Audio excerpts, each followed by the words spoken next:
events and characters are fictional. Any resemblance to real events is coincidental. When at time there was a young woman named Lily who had just moved into her new apartment. It was an old building with creaky floors and dimly lit hallways. But Lily liked it anyway. All night as she slept, Lily was awakened by a strange sound.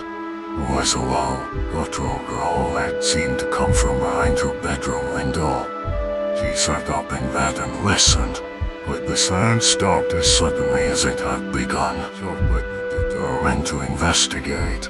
Lily got out of bed and cautiously approached the window. She pulled back the curtains and looked out into the darkness, but there was nothing there. As she was about to turn away, she noticed out of the corner of her eye that something was moving.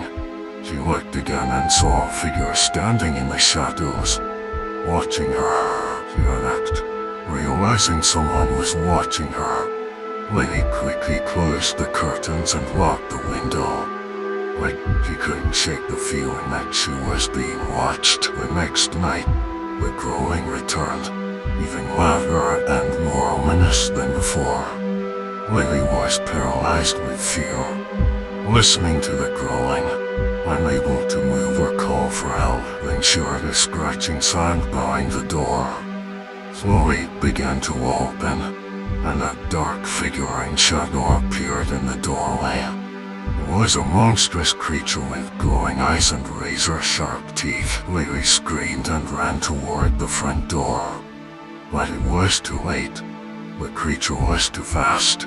It caught up with her and sank its teeth into her neck. Lily awoke the next morning, sweating and panting. It was just a nightmare, she told herself.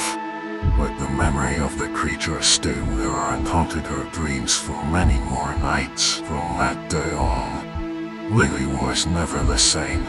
She became reclusive and paranoid, convinced that the creature would return to finish like she started. And who knows, maybe it's still lurking in the shadows, waiting for its next victim. Lily tried to shake off her fear and convince herself that it was just a nightmare.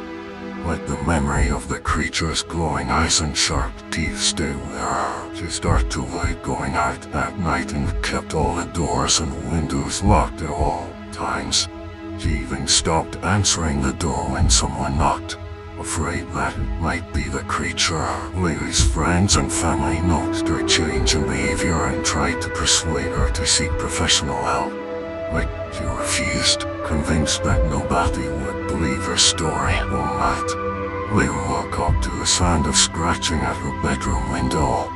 Her heart raced as she remembered the creature from her nightmare. She tried to ignore it, but the scratching persisted. Finally, Lily mustered the courage to look out the window. To her surprise, she saw a small, scrappy-looking cat trying to climb up the wall. Lily laughed with relief and opened the window to let the cat in.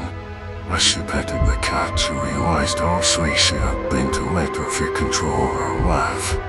From that moment on, she decided to face her fears and seek help to overcome her anxiety. With the support of her friends and family, and the guidance of a therapist, Lily was able to overcome her fear and reclaim her life.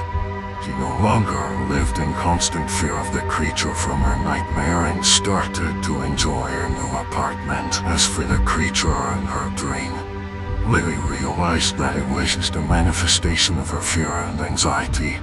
It had no power over her unless she gave it power. Lily learned an important lesson that night: confront her fears and not let them control her life. She also learned that sometimes the scariest monsters are the ones we create in our own minds.